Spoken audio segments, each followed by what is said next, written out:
So good morning, everybody, and welcome.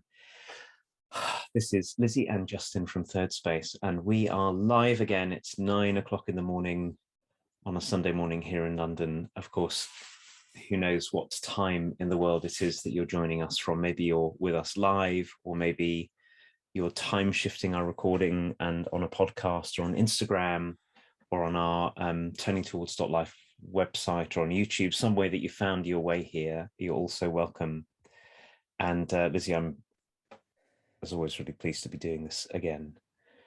And I've been thinking again this week about practice, about how this is a practice that we do and how practices change the world, because we keep on practicing. And I know this is true for you and for me, Lizzie, that doing this practice changes us.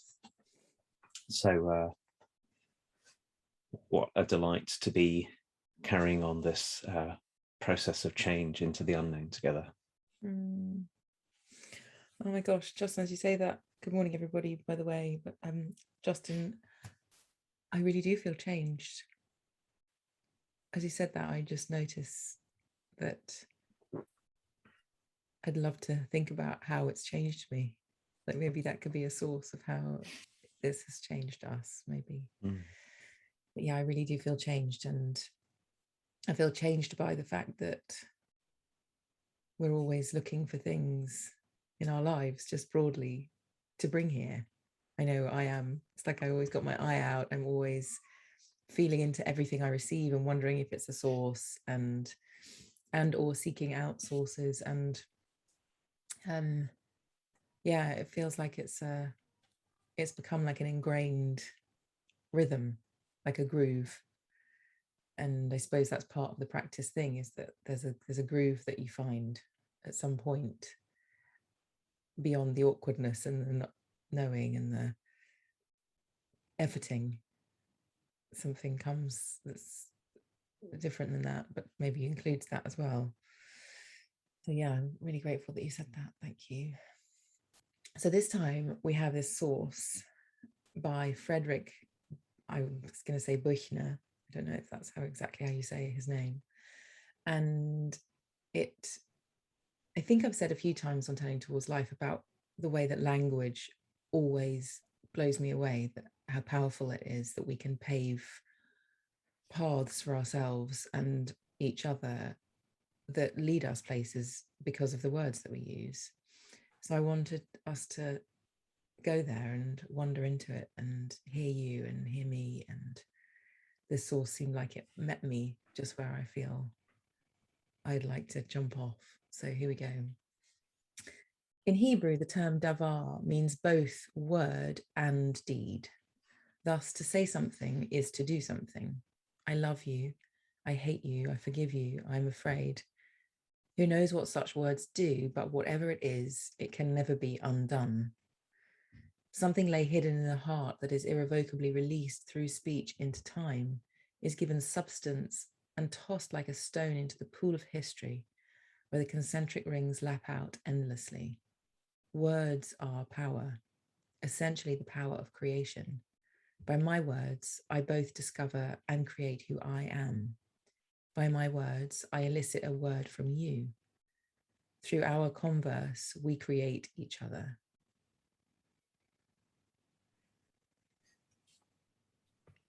Thanks, Lizzie. So I'm going to read it again, as we always do. And I'll say before I read it, for all of you who are with us, you can always find these sources. The most beautiful place to find them is on Turning Towards Life. But they also are on Instagram and on Facebook and with the podcast as well. In Hebrew, the term davar means both word and deed. Thus, to say something is to do something. I love you. I hate you. I forgive you. I am afraid. Who knows what such words do, but whatever it is, it can never be undone.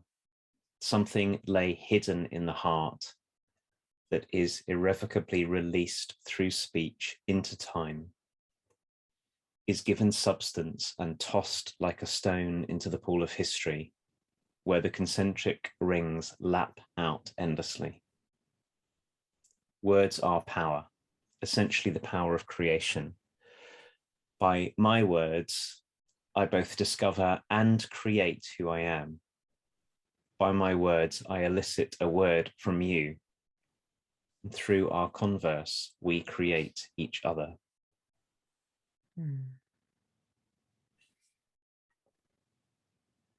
Thanks, Justin.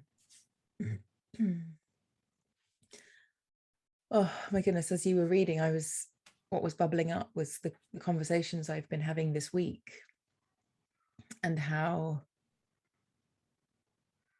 there have been some very beautiful ones where the kind of back and forth has been a direct experience of this, where the conversation I'm thinking of is that we were talking about trees, and depending on how much we've looked into trees, a tree might just be like a thing that I walk past and I don't even think about. It's just kind of in the landscape and in the world. And then what we were doing was we were just beginning to put language to trees, and each of us bringing all the things we knew about trees.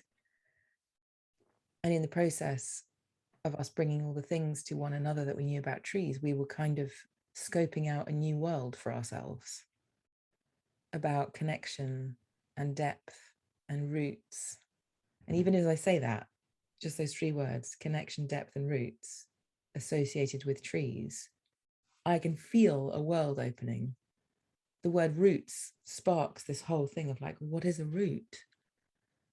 And now I think of a tree with a root, and me not being separate to the tree because we're both in the world. And through the language, I can feel my non-separateness to the tree as well.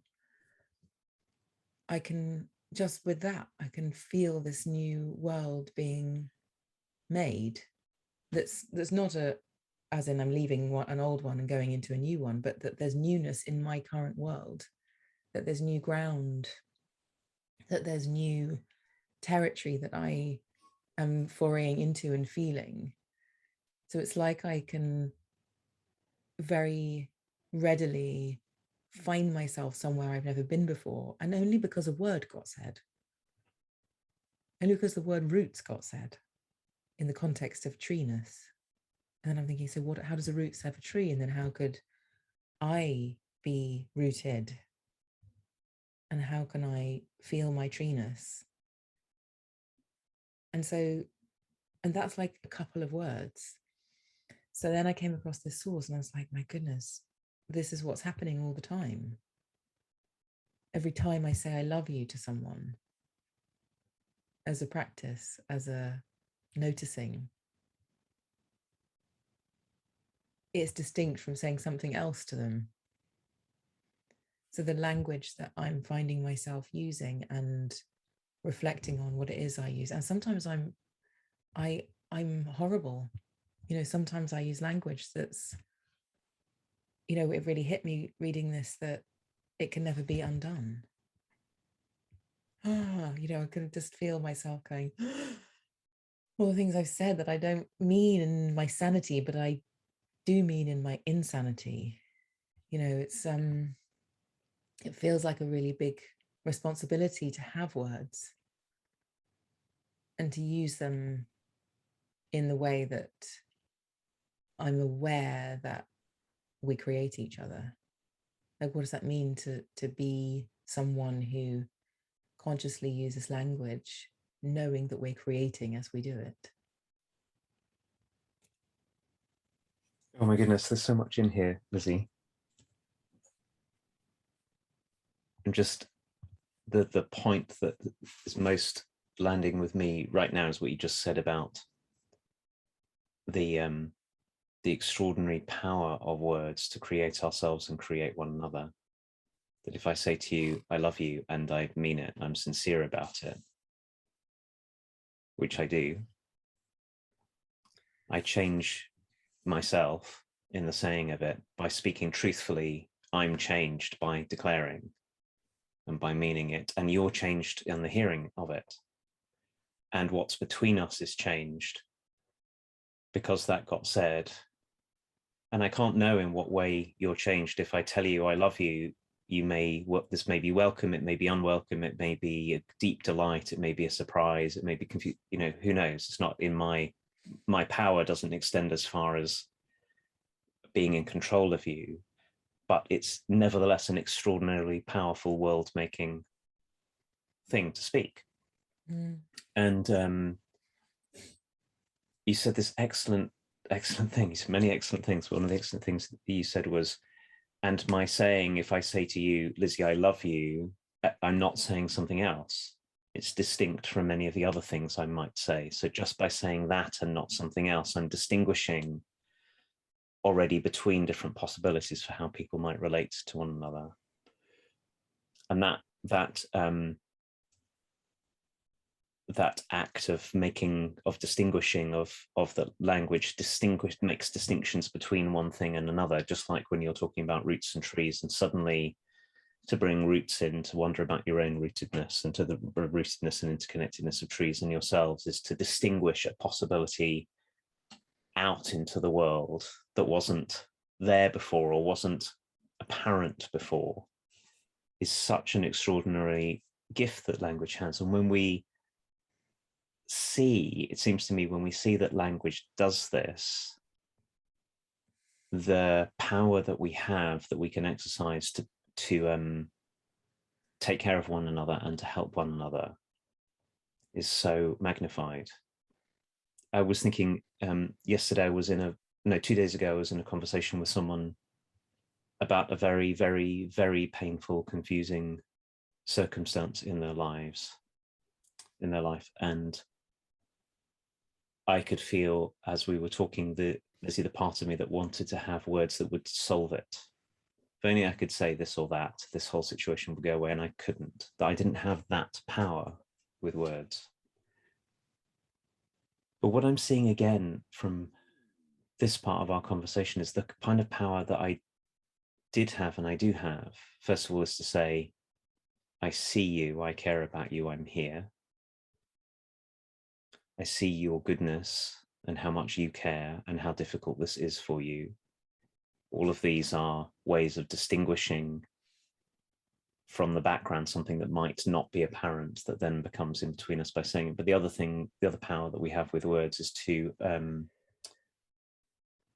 make connections and open possibilities. I wonder what it would be like to come at this situation with curiosity rather than with fear. I wonder what it would be to be like a tree with deep roots in this very same circumstance. I wonder what it would be to see this as if from the edge of the galaxy or from timelessness or something. All of those uses of words do this thing that Frederick Buechner talks about, which is that when we speak, it lays something that was lay hidden in the heart, is released into the world and then can't be unreleased because it's been released.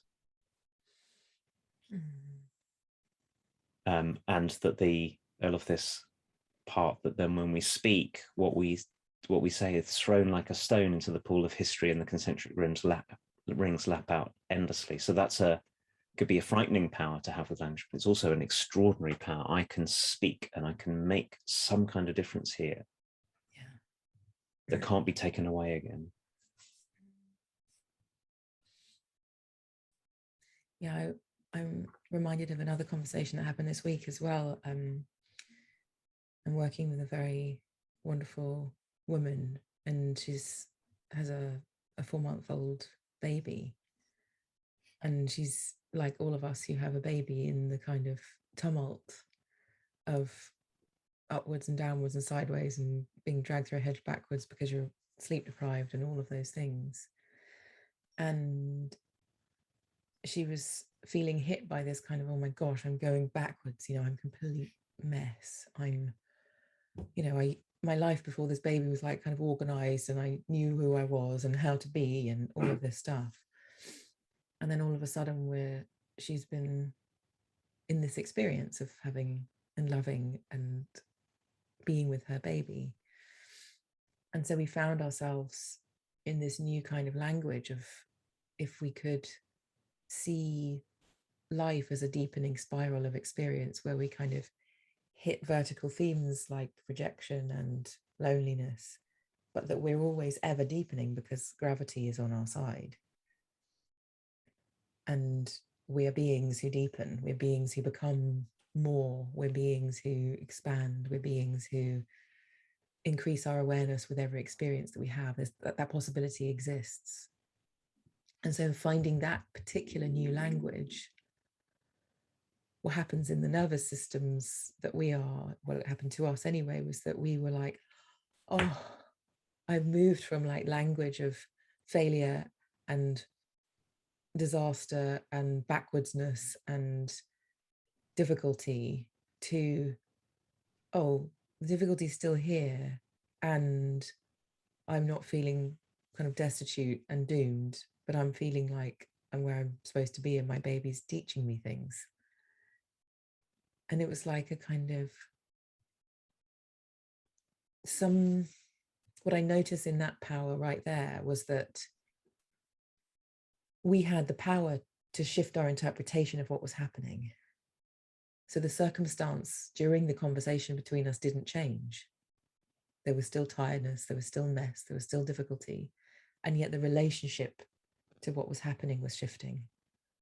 So we could take a breath and go, we're learning. And then all of a sudden there's a different kind of energy that's not just tiredness and exhaustion and madness, but like a kind of freshness and a relief that maybe there's nothing wrong.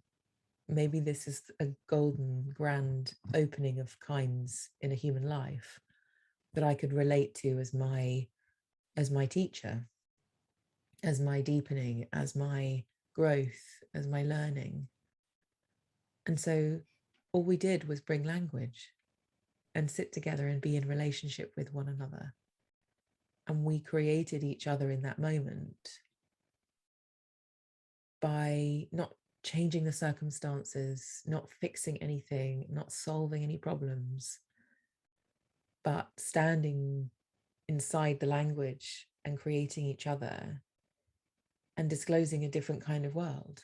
Like you said, like distinguishing out a different possibility that might be right here in amongst what 5 minutes ago was like devastation and distress and difficulty only. And maybe those things don't go anywhere, but the world widens, the horizon opens, and we've got another place to stand and another place to stand. And that, for me, is a very significant definition of power. That suffering can ease, that relief can be upon us, that expansion can arrive.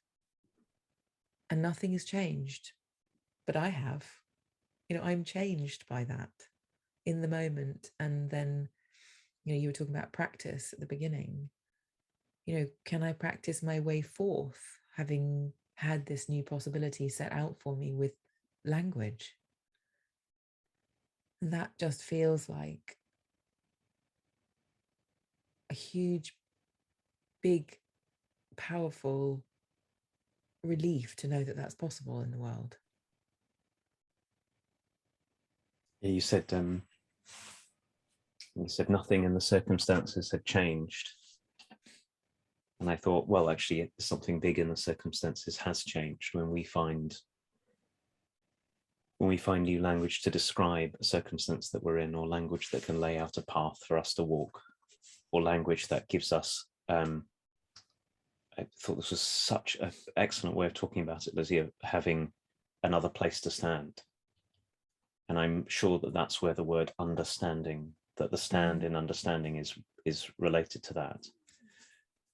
And then when we do it together, we do change. The world does change. Maybe not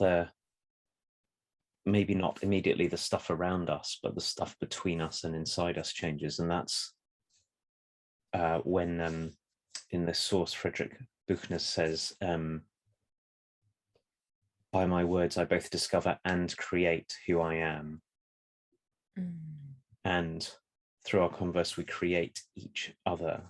That to enter into worlds of new language together does change us.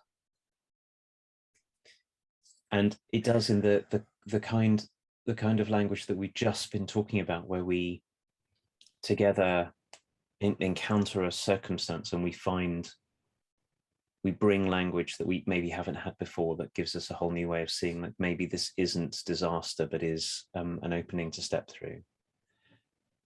Or maybe this is difficult, but look at how much courage and capacity there is here in you, in me, when we're doing that. And then there's the other kind of language, not really another kind of language, this is another angle on the same thing, which is where he says, something lay hidden in the heart that's irrevocably released through speech into time. When I get to say to you, Lizzie, I'm afraid.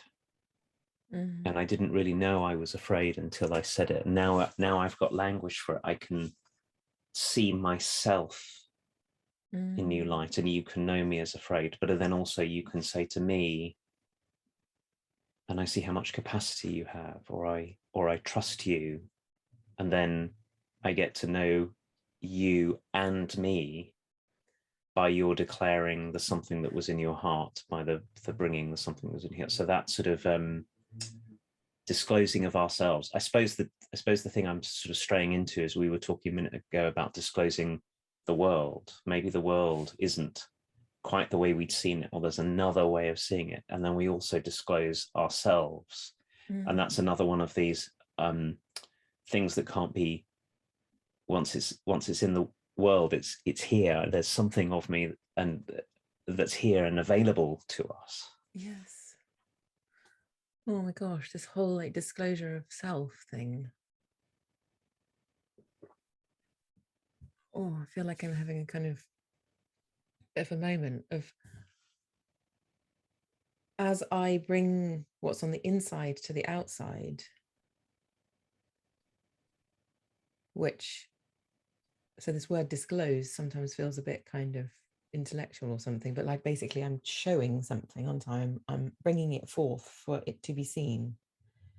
So as in, when you said I'm afraid, there might be a way I could tell that because your body was shaking and I could see, or something. But many times we can't see that with our eyes or feel that with our bodies next to someone. But when you say I'm afraid, the world really, really changes, because I then have a relationship to what's inside you because of what you said.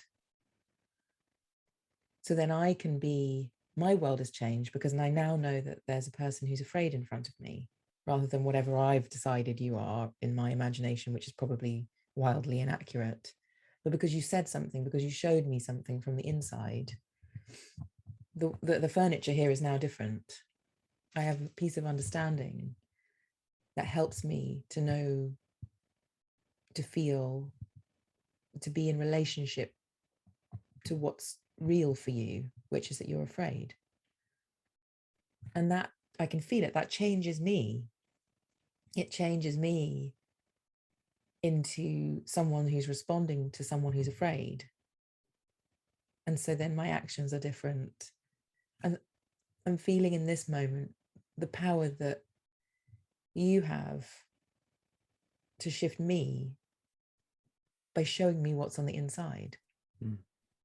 But not only change me, but change you. Like when I think of my experience of sharing or revealing something about me to another person where I feel safe to do so and it's appropriate, my world really changes. So when I'm walking around with some shame or something inside me that is not shared with the world, and then I reveal it, all kinds of things happen. Like mostly, so Justin, if I share something with you, you don't just run, you stay there and you say, oh, tell me some more about that. And then I go, oh, now this is a different world. The world I was in before was like, you would say, well, you need to go and look at yourself because that's a terrible thing and nobody should be thinking that or feeling that. And that's what holds me back, is to when I don't feel safe, I wouldn't say those things. And then when I do say it, my world changes, which is like, I'm not as bad as I thought I was because if Justin's still here, I'm clearly not as a terrible person as I imagined. And then your world has changed because you know something about me that you didn't know before, maybe, that then reveals more of a world that you can then bring yourself and other language to. So it feels like without that, as a starting point, me revealing what's inside of here that's true and that's real, we're not going to get very far. So as an individual, it's such a piece of power that we hold. We can say, I'm going to bring what's on the inside to the outside so that the world can, or the person in front of me at the very least, can become aware of what's really happening in me. And the world that gets made from that is so different than if you know nothing about me and that I'm not willing to come forth with anything at all. And then, like, who do you have to be for me to be able to do that? What kind of person do you have to be for me to feel safe enough to tell you I'm afraid? And that's probably language too, which is the things that you say to me give me an inkling that maybe Justin won't run if I tell him this deep, horrible secret of whatever the tragicness is on the inside of me. Maybe he won't run because he said that thing. Seems to me that we can choose, with this point that you're making about the power of giving language to what's on the inside,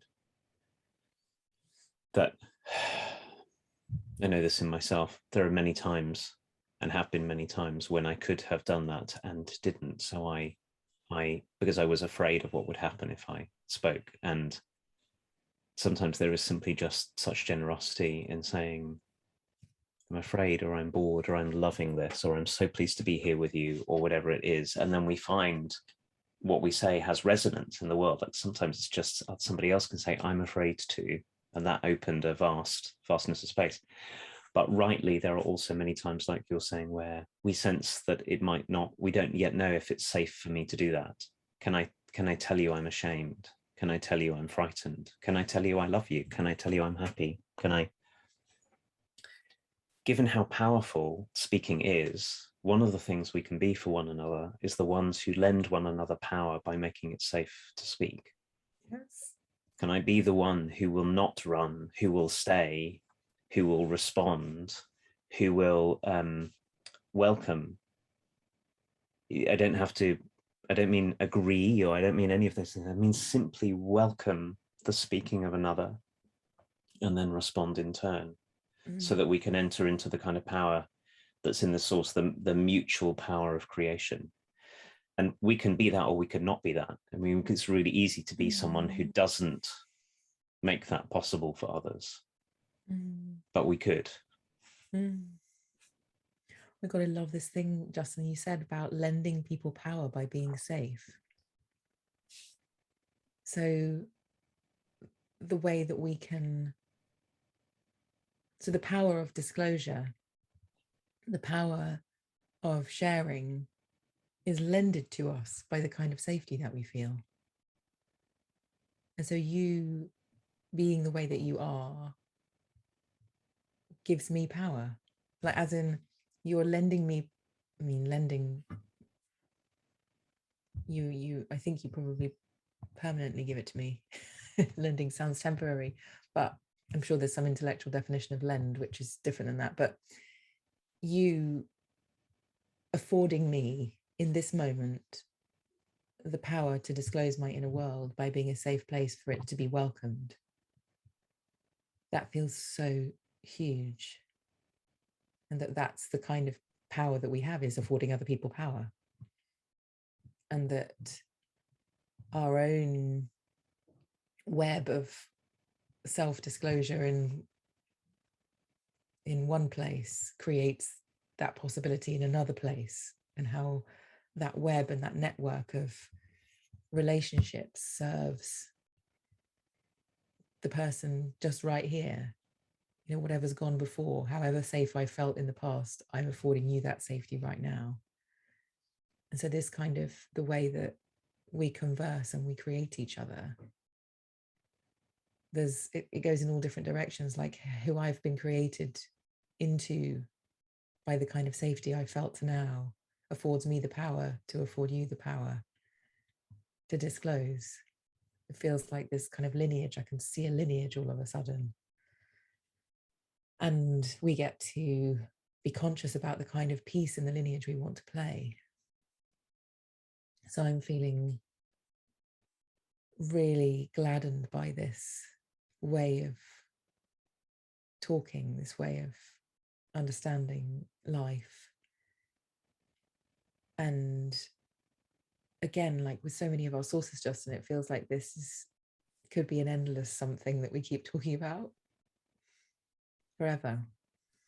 And there's something about the quality of this source as well, Justin, that it's like don't really know how to say it, but like language feels like one of the principal somethings to keep talking about, in which loads of different stuff happens. But the fact that we have language feels so fundamental.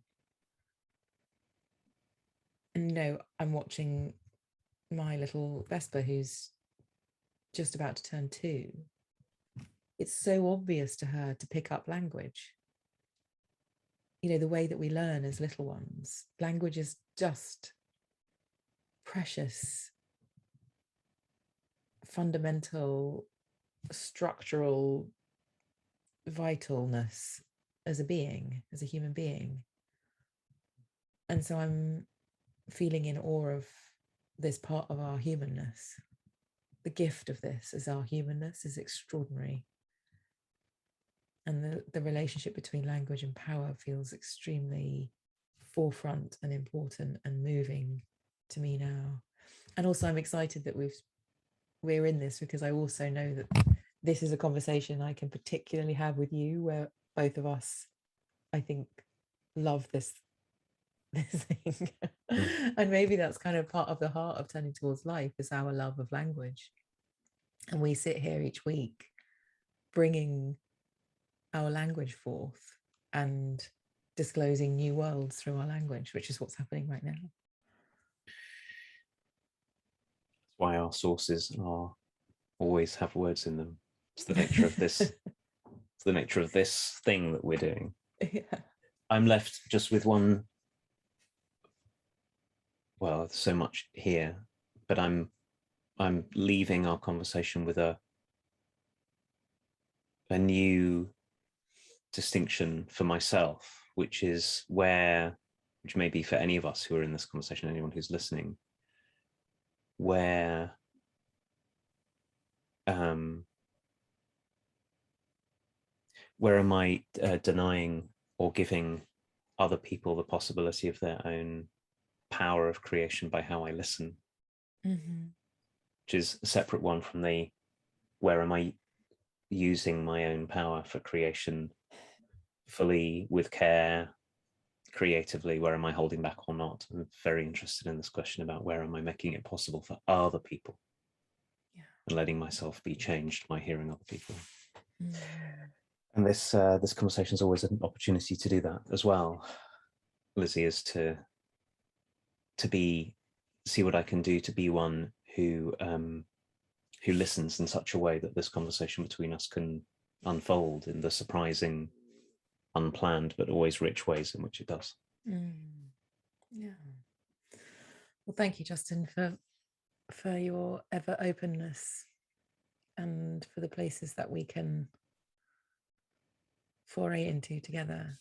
It's a really beautiful, changing practice. Thank you, everybody, for being here as well, and for opening yourselves to us each week. It's quite something. And we'll be back next week with another source as usual. And in the meanwhile, we wish you a wonderful week, and we'll see you soon.